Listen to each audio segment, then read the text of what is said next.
Haleluya. Amahoro y'Imana nakomeza abane nawe kandi. Uyu munsi tugiye kuganira nanone ku mumaro wo gusenga. Tugiye kuvuga ko abanyamasengesho bagira amakuru abandi bantu bose badafite. Abanyamasengesho bagira amakuru abanyamakuru batagira, baba bafite amakuru abatasi badafite, abafite amakuru undi muntu wose wo ku isi adafite, kubera ko bayabwirwa n'Imana izi byose. Imana ihagarara mu itangiriro ikavuga igiherezo. Reka dusome muri Daniyeli igice cya 8:20. Haravuze ngo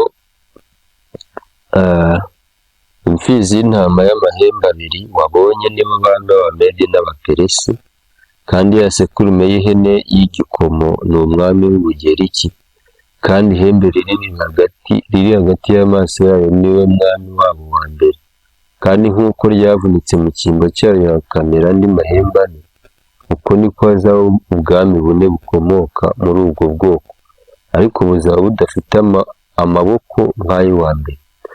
Igihe ubwo bwami buzaba bwenda gushirira, abanyabyaha bamaze gukabya, umwami w'umunyamwaga umenya ibitamenyekana azima. Imbaraga ze zizaba zikomeye, ariko ntizaba ari iz'ubwe. Azarimbura bitangaje, azabasha ibyo yagambiriye, azarimbura abakomeye n'ubwoko bw'abera. Azagira imigambi ituma abashishwa byose n'uburyarya, kandi azishyira hejuru mu mutima we. Azarimbura benshi biraye, ndetse azahaguruka kurwanya umwami w'abami, ariko azahavunagurika ntawe umukozeho.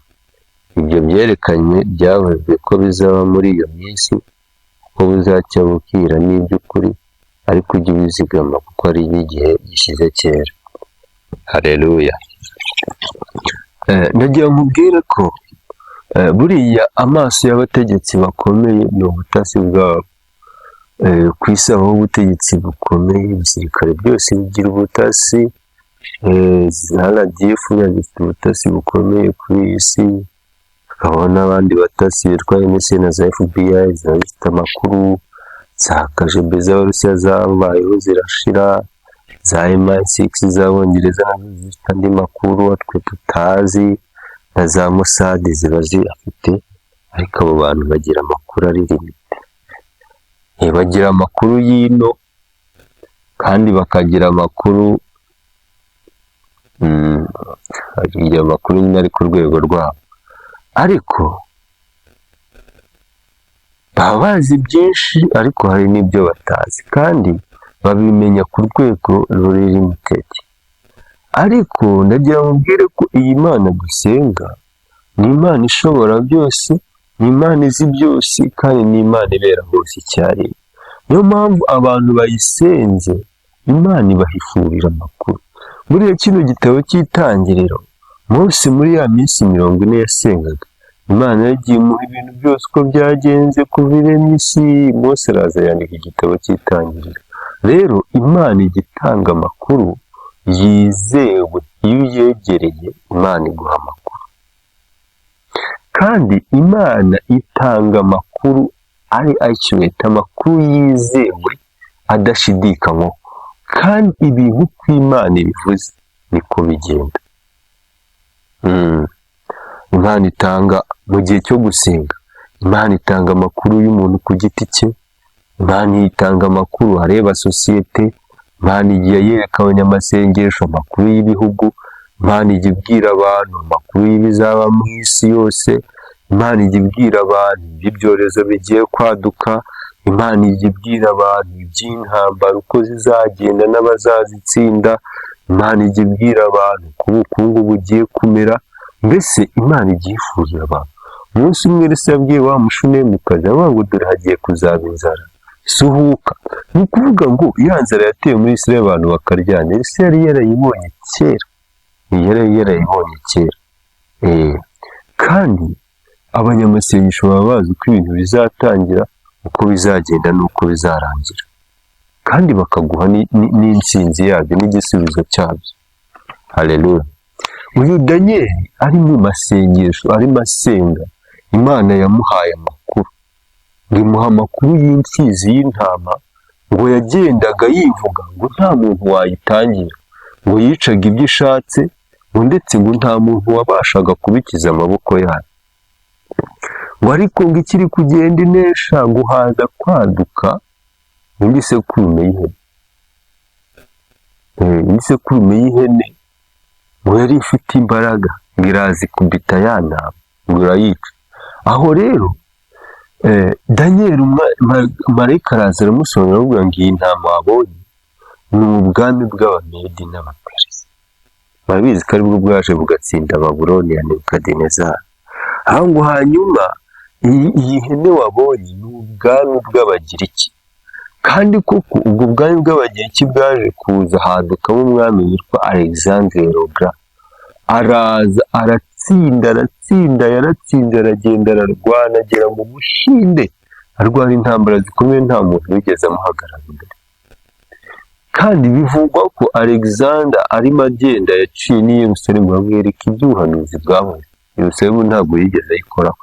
Rero ndagira ngo nkubwire, kandi Alexander le Grand amaze gupfa, ubwami bwe bwigabanyijemo inshuro enye, bwigabanyijwe n'abajenerali bane. Ikintu nashakaga kuvuga ni uko abanyamasengesho ibi bintu Daniel yari azi, nta butasi bwari bubizi. Ubutasi uko bwari gukomera kose, ikoranabuhanga bari bafite mu gihe cyabo, ntawari kumenya ano makuru, nta mupfumu wari ubizi, ntaki. Ibi bintu byari bizwi na Daniel w'umunyamasengesho. Nkubwire ko rero abanyamasengesho bajya bamenya ibintu biri gutegurirwa muri za perezidansi, bakamenya ibintu biri gutegurirwa muri leta kandi batajyayo.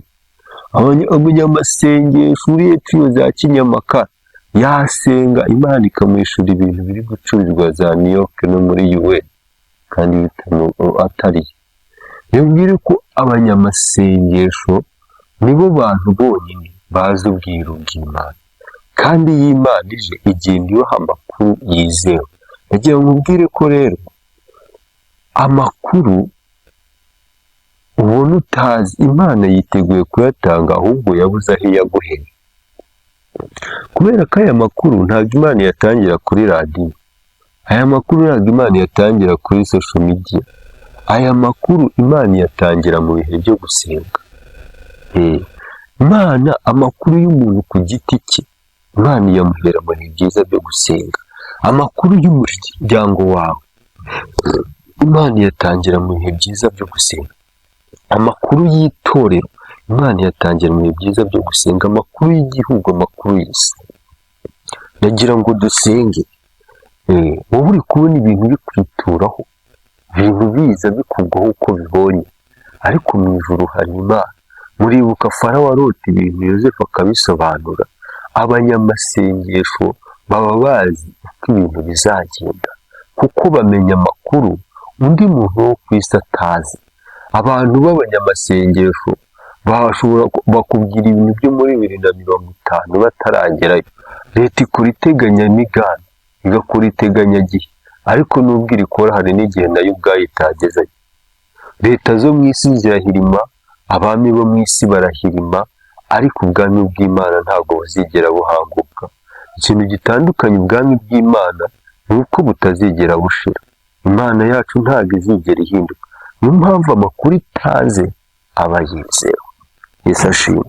Kandi buriya niba hari ikintu gihenze ku isi ni amakuru.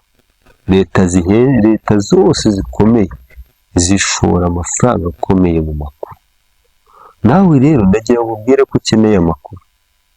Ukeneye amakuru ku buzima bwawe, ariko amakuru ya mbere ukeneye ukaba ari amakuru atariho ivumbi. Ni amakuru akubwira ko Yesu Kristo ari umwe. Hanyuma ukabaza ngo uyu Yesu namwakira nte, twabana gute? Kuko niba utarakira Yesu nk'umwami n'umukiza, n'aya makuru nta nubwo akureba, ntabwo uri mu bantu bayahabwa, kuko Imana iyaha abantu bayo yizeye. Ndagira ngo dusengane. Ndagira ngo dusengane. Ijambo ryaravuze ngo ibihishwe by'Imana Imana ibihishurira intore zayo. Ijambo ryaravuze ngo nta kintu kizigera kiba Imana itakimenyesheje intore zayo ziyitakira ku manywa na ryari na nijoro. Haleluya. Buriya na leta zimenya amakuru abanyamasengesho bafite zabitondera. Haleluya. Haleluya. Ndagira ngo dusenge. Dawidi hari igihe yajyaga ajya ku rugamba agasenga, Imana ikamubwira ngo hariya abantu uze kubaca igicu, cyangwa yakongera gusenga Imana ikamubwira ngo hariya abantu ubatere. Ni ukuvuga ngo Imana itanga amakuru. Nayo ubwiye ko wowe ukeneye amakuru y'ubuzima bwawe, amakuru yose ukeneye jya kuyabaza Imana. Haleluya. Nubwire ko abantu b'abanyamasengesho baba bafite amakuru yizewe kandi ikabaha amakuru n'undi muntu wo ku isi adafite. Kandi Imana iyo ijya kuyabaha ntabwo ireba ngo barize, ahubwo ireba ko bafite imitima iboneye kandi bafite intego yo gusenga. Haleluya. Ngaho reka dusenge. Ariko ikintu cya mbere nkubwire, niba ushaka ko Imana iguha amakuru, yavuze ngo ni intore zayo, ni abantu yatoranyije. Umunsi mwigeze kuvuga ngo nta kintu nakora ntabwiye inshuti yanjye Aburahamu. Urasabwa guhinduka inshuti y'Imana niba ukeneye amakuru ayivaho. Haleluya. Ndagira ngo mbwire ko amakuru Imana yayaguha bitanyuze ku muhanuzi, amakuru Imana yayaguha bitiriwe ujya guhamagara ngo ujye mu bapfumu. Wowe iyegereza Imana, ibindi byose Imana izabitunganya. Ngaho reka dusengane. Mana, ndagushimiye kuri Imana ivuga bikaba, kandi ndagushimiye kuri Imana itegeka bigakomera. Reka rero ubuntu bwawe n'imbabazi biganze, Umwuka wera abe muri twebwe kandi agwiriye. Reka rero ineza yawe iganze, Umwuka wera akomeze kudufasha muri byose. Urakoze kuri Imana nkuru, kandi urakoze kuri Imana yumva gusenga. Ubuntu bwawe n'imbabazi ni kuri twebwe, mu izina rya Yesu Kristo. Ndagusabye rero kugira ngo uyu muntu wari ukeneye amakuru y'ubuzima bwe, amakuru y'ubugingo bwe, amakuru atandukanye, ndagira ngo amenye ko ari wowe source of information, ni wowe wenyine utanga amakuru atiyizewe. Ndagira ngo rero ufashe uyu mugaragu we kukwiyegurira, kuko ijambo ryarambwiye ngo ntacyo uzakora utabwiye intore zawe. Ndifuza rero ko uyu muntu ava muri rubanda akaba mu ntore zawe. Akoze kubyumvisha mu izina rya Yesu.